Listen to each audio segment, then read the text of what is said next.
Hello everyone's, welcome in my channel.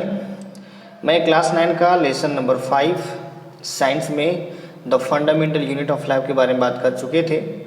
आज हम बात करने वाले हैं इस पॉइंट से जिसका नाम है and what is the cell made of and what is the structure organization of cell. तो इसके बारे में हम इस जगह से हम बात करने वाले हैं। ये हमारा 3 वीडियो है। 3 वीडियो में इसके पहले हम बहुत काफ़ी हद तक बात कर चुके हैं। उम्मीद करते हैं कि आप अगर इस वीडियो को आप पूरा देखें आपको बहुत बेहतर समझ में आएगी, ये हमारा विश्वास है। ठीक है, ये हमारा उम्मीद और विश्वास दोनों है। चलिए आज हम बात करने वाले हैं इस स्ट्रक्चर के बारे में। आखिर होता क्या है कि कोई भी चीज़, कोई भी लिविंग थिंग्स वो किससे बनी होती है, उसकी स्ट्रक्चर क्या है। किसी भी ऑर्गेनिज्म या किसी भी जीव का उसका स्ट्रक्चर, बेसिक स्ट्रक्चर क्या है, वो कैसे वर्क करती है, आज हम यहाँ से बात करेंगे। चलिए सबसे पहले हम आज स्टार्ट करने वाले हैं। यहाँ लिखा हुआ है we saw the above, the cell had a special components called the organelles। Organelles कहने मतलब है कि हमने देखा कुछ ऐसे सेल हैं कि जिसका अपना कंपोनेंट होते हैं, उसको ऑर्गेनलीज बोलते हैं। How is the cell organized, यह सेल कैसे बना। हालांकि इफ क्या कहता है, if you study the cell and under the microscope and we would and come across the 3 and feature almost and every cell plasma membrane, nucleus और cytoplasm, all activities inside the cell and interaction the cell with our environment are possible due to these features and let us see how। कहने मतलब ये है कि आप इसमें अगर देखें तो ये बता रहा है कि आप इस सबसे पहले हमने इस सेल के बारे में अगर हम बात करें तो सेल के अंदर हम बात करें तो क्या हमको देखने को मिलेगा। अगर इसको स्टडी हम करते हैं तो सबसे पहले आपको ये मिलेगी, इसको प्लाज्मा मेम्ब्रेन बोलते हैं। प्लाज्मा मेम्ब्रेन क्या होती है, तो सेल की स्ट्रक्चर जो बाहरी जो झिल्ली होती है इसको प्लाज्मा मेम्ब्रेन बोलते हैं। ठीक है, मेम्ब्रेन्स होती है उसके झिल्ली।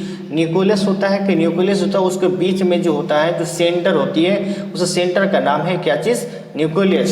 साइटोप्लाज्म है कि साइटोप्लाज्म आप इसको देख रहे होंगे जो बीच में जो लिक्विड टाइप में भी होती है, उसमें कुछ ऐसे ऑर्गेनल्स होती हैं। इस सारा चीज़ जो है मिल करके अपने अपने काम कर पाती है। और इंट्रैक्शन कहने मतलब कि सभी एक मिल करके एक स्पेसिफिक या पार्टिकुलर एक शेप प्रदान करती है, जिसका नाम है क्या चीज़, जिसका नाम है cell. and with the help of the and cell with the its and environments are the possible due to this and features। कहने मतलब इस सारा चीज़ मिल करके एक अच्छा से गुणवत्ता को प्रदान करते हैं, जिसके अंतर्गत क्या क्या उसका वर्क है, सेल मेम्ब्रेन की वर्क क्या है और उसके और सेंटर जिसको न्यूक्लियस बोलते हैं उसका वर्क क्या है, उसका काम क्या है, साइटोप्लाज्म क्या होती है, सारा चीज़ के बारे में हम लोग डिफरेंट यानी कि डिटेल्स हम लोग क्या करेंगे, इसको हम स्टडी करेंगे। चलिए आप इसको देखेंगे। अभी हम इसका बात करने वाले हैं प्लाज्मा मेम्ब्रेन और सेल के बारे में। ठीक है, प्लाज्मा मेम्ब्रेन और सेल मेम्ब्रेन के बारे में कि आखिर है क्या चीज़ दोनों, आप इसको देखेंगे। सबसे पहले आप मिलाते जाएंगे और सुनते जाएंगे, आपको बहुत उम्मीद करते हैं कि आप बेहतर समझ में आएंगे। चलिए कि this is the outermost covering the cell diet and separate the all contents of the cell from its external environment। कहने मतलब है कि सेल की जो बाहरी जो परत होती है इसको हम झिल्ली के नाम से जानते हैं। जो बाहर में जो कवरिंग, जो बाहर की जो झिल्ली बनी होती है, जो आकार प्रदान करती है, उस कंटेंट्स का सेल फॉर्म इसको हम बोलते हैं मेम्ब्रेन्स बोलते हैं। The plasma membrane allow the permit the enter exist of the some and material in out of the cell.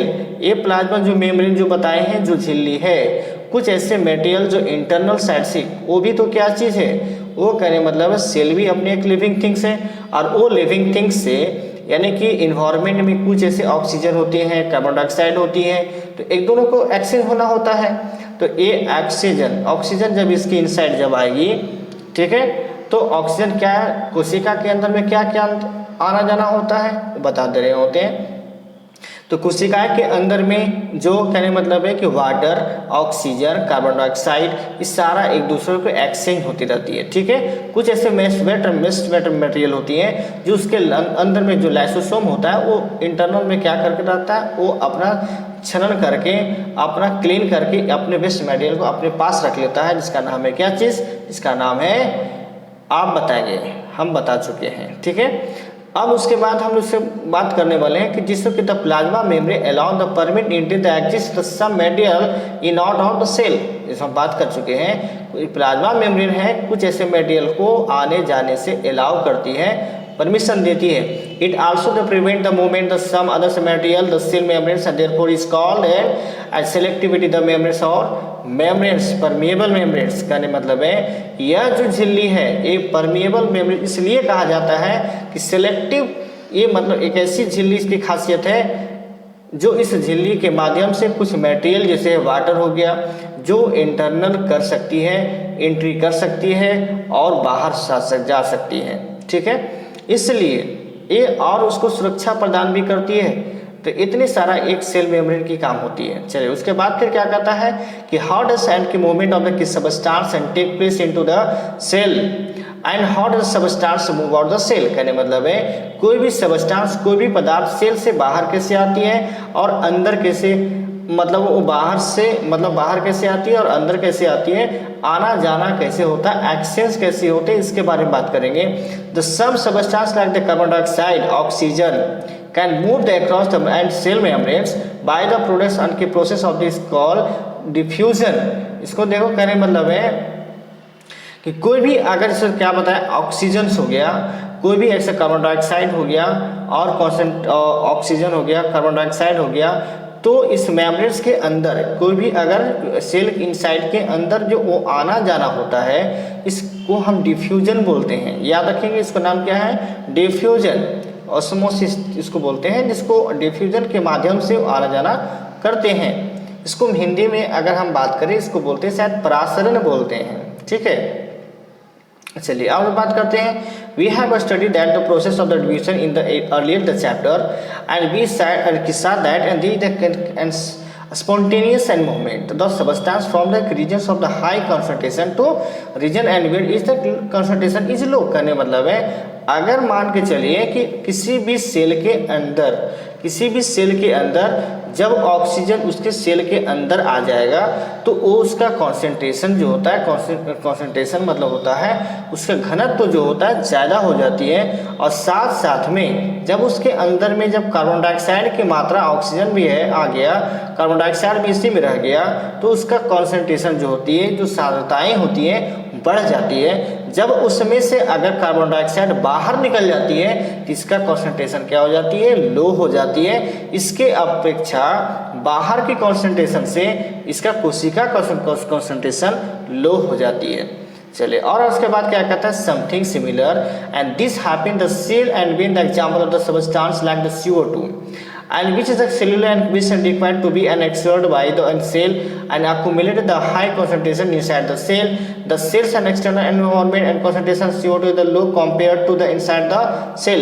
जो हम बात कर चुके हैं कि लो कॉन्सेंट्रेशन से हाई कॉन्सेंट्रेशन, हाई कॉन्सेंट्रेशन से लो कॉन्सेंट्रेशन, इसी माध्यम से जब ऑक्सीजन किसी सेल के अंदर जब वो एंट्री कर जाती है और उसका ऑक्सीजन जो इसी में रह जाता है और कार्बन डाइऑक्साइड भी रह जाता है तो इसकी कॉन्सेंट्रेशन इन्वायरमेंट की कॉन्सेंट्रेशन से बहुत ज़्यादा घनत्व होती है, ज़्यादा इसमें रह पाती है। किसमें, इसमें कोशिका में कॉन्सेंट्रेशन ज़्यादा होती है। जब इसमें कार्बन डाइऑक्साइड से अगर कार्बन डाइऑक्साइड कोशिका से बाहर निकल जाती है तो उस समय इसके कंपैरिजन तो इसका कॉन्सेंट्रेशन लो हो जाती है। ये कहने मतलब है कि द लो ऑफ क्या कहता है कि the low concentration outside the cell by the process of diffusion, जो इस माध्यम से जिस प्रोसेस से जो हो रहा है जिसका नाम है डिफ्यूजन। ठीक है, सिमिलरली इसी प्रकार से O2 enter the cell by the process of diffusion and when the level of the concentration O2 and inside the decreased diffusion and play the important role in the gaseous exchange between the cell and as well as the external environment and water also obey the law of diffusion।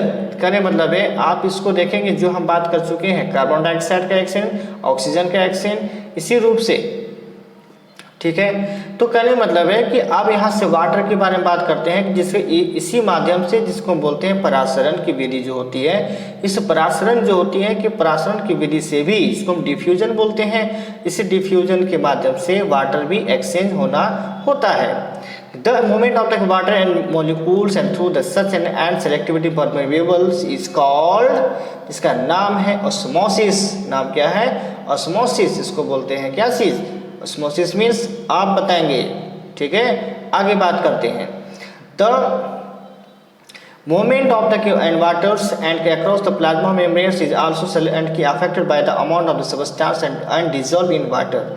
कहने मतलब है कि अगर आप किसी permeable plasma permeable को अगर हम किसी वाटर में हम रख देते हैं, तो अगर वाटर सब्सटेंस को हम डिजॉल्व करके घोल करके उसको हम वाटर में रख देते हैं, उसका उस माध्यम से जब उस पूरा अगर परमेएबल यानी कि उसके प्लाज्मा मेम्ब्रेन में जब आ जाएगी, तो उस समय उसका कंसंट्रेशन हाई हो जाती है और इसी माध्यम से आना जाना इक्विलिब्रियम होती रहती है।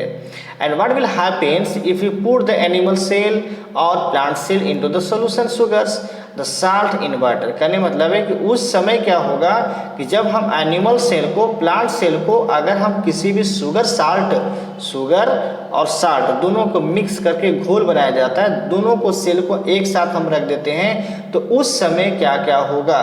A1 2 3 और यहाँ से जो 4 टैपें यहाँ से जो बनाया गया है, इसको आप देखेंगे आपको सब कुछ समझ में आएगी। चलिए उसके बाद यहाँ सबसे पहले बात कर रहा है कि if the medium of the surrounding the cell had the highest water concentration then the cell or meaning the outside the solution and very dilute। कहने मतलब है कि आप इस समय देखेंगे जिस समय कि दोनों को सेल को अगर प्लांट की सेल और एनिमल के सेल को अगर एक कॉन्सेंट्रेशन यानी कि एक अगर सॉल्यूशन में रख दिया जाता है, तो उस समय कॉन्सेंट्रेशन हाई हो जाती है और उसकी जो डाइल्यूट हो जाती है। The gain the water of the osmosis the such a solution is known as that और hypotonic solution, है ना। इसको नाम है एक hypotonic solution जो होती है, जो पूर्ण रूप से ये मिल जाती है। Water and molecules are the free the passing across the membranes and both in direction and water will comes into the cells and will have and leaves the net of the end over and result in the water and enter the cell and liquid the sweep up. कहने मतलब कि जब इसको बाहर निकालेंगे, इसको किसी तरह से उसको थोड़ा सा अगर हम इसको पेश करते हैं, तो बाहर में क्या हो जाए कि सारा उसका चीज़ जो भी मटेरियल में जो घुल गया है, सेल में जो घुला हुआ जो झिल्ली में घुली हुई जो सॉल्यूशन है बाहर निकल जाएगी। इसके बाद फिर क्या करता है कि if the medium exactly the same water concentration the cell there and will be and no movement the water से across the permeable such solution known as the isotonic solution. Isotonic solution क्या होते हैं ये आप बताएंगे, ठीक है। तो इसी प्रकार से कंसंट्रेशन जब मतलब क्या होती है कि जब उसको एक साथ में जब रखते हैं, तो उस समय उसका मोमेंट वाटर का एक्रॉस बाहर वो नहीं जा पाती है। इस प्रकार के जो सॉल्यूशनें होती हैं उसको हम आइसोटोनिक सॉल्यूशन बोलते हैं। And across the membranes of the both direction के but the moment going to same amount of the going out and overall movement of the water the cell will and stay in the same size। अगर हम मान के चलें कि अगर दोनों same अगर सेल को सॉल्यूशन में लेने के बाद अगर उसको हम नहीं हिलाएं, हम किसी भी प्रकार से हम उसको कुछ नहीं करें, मूवमेंट नहीं करें, तो आप देखेंगे कि दोनों की आकार सेम रहती है। क्या होती है? सेम रहती है। If the medium the high the lower concentration the water the then the cell meaning that and very concentrated solution the if the solution and क्या है कि इस cell will lose the water osmosis। आप देखेंगे जो उसमें water जो बाहर निकला उस प्रोसेस को नाम क्या रखें? Osmosis. The such solution known as the hypertonic solution, जो उसमें से खत्म हुआ, सेल में से वाटर निकला और वो जो उसमें जो भी उस वाटर का कॉन्सेंट्रेशन के माध्यम से जो उसमें वाटर मौजूद रहा, इसका नाम है hypertonic solution. Against the water and cross the cell membranes of the both direction the but the more and waters leave than cell enter the air for and be seal the sink osmosis, special case of the diffusion and selectivity permeable membranes and or out of the following activities। कहने मतलब है कि आप इसको देखेंगे diffusion के माध्यम से ये जो सेलेक्टिव परमेएबल मेम्ब्रेन्स होती है इसमें हम देखेंगे कि अगर हम वाटर में डाल देते हैं तो दोनों के माध्यम से सबसे पहले वाटर में कौन डूबेगा, तो कोई एक साथ डूबेगा, जिसकी मतलब क्या होगी, एक साथ, यानी कि कॉन्सेंट्रेशन जिसका जैसा रहेगा उसी रूप से वो आगे मुड़ जाएगा। Cellular surface water osmosis and most plants of the have the gains water और through the osmosis absorption of water the plants root और कॉल्ड ऑस्मोसिस। आप देखेंगे कोई भी अगर प्लांट अगर जड़ से अगर उसके रूट से तना की तरफ अगर वाटर आती है जिसका हम नाम रखते हैं उस ऑस्मोसिस प्रोसेस होती है जिसके माध्यम से पूरा वाटर प्लांट में चढ़ पाती है। Diffusion, this important exchange of the organs and exchange the gas water in the live cell and addition this cell are competent nutrition environment or and different molecules moves in out the cell through the type of the transport and require the use of energy। तो इसी माध्यम से धीरे धीरे वो पूरा molecule जो है उसके पूरा फैल जाती है, ट्रांसपोर्ट कर दिया जाता है, पूरा सारा न्यूट्रिशन पूरा उसमें पेड़ पौधे में पूरा फैल जाती है। तो इस बताया है जिसके माध्यम ऑस्मोसिस से जरिया है, प्रोसेस है। The plasma membrane is the flexible made organic molecules is called the lipids proteins and we can observe the structure the plasma membranes only the through the select and electron microscope. कहने मतलब है plasma membrane को अगर हम देखना चाहते हैं तो हम इलेक्ट्रॉन माइक्रोस्कोप के माध्यम से हम क्या कर सकते हैं, देख सकते हैं। यह प्लाज्मा मेम्ब्रेन जो होती है फ्लेक्सिबल होती है। फ्लेक्सिबल मतलब होती है कि थोड़ा सा लचीलापन होती है, कठोर नहीं पाई जाती। अगर उसके अंदर अगर ऑर्गेनिक्स मॉलिक्यूल्स अगर रहता है जिसको बोलते हैं लिपिड, क्या चीज़ से बना होती है, लिपिड और प्रोटीन से बनी होती है, ठीक है। और ये जो फ्लेक्सिबिलिटी जो होती है इसका, तो अपना किसी भी चीज़ को इन्फ्यूगल्स में करने के लिए उसको आसानी पड़ जाती है और साथ साथ में इस इन्वायरमेंट को, तो इस प्रोसेस नोन आइदर एंड क्या कहता है इंडोसाइटोसिस अमीबा एक्वाटिक्स और द सच प्रोसेसेस। मतलब आज हम यहीं से बात करने वाले हैं कि जो अमीबाएं जो इस प्रकार से जो अपना प्रोसेस अपनाती है तो इसका नाम है इंडोसाइटोसिस, ठीक है। चलिए आज यहीं तक है, फिर मिलेंगे नेक्स्ट वीडियो में।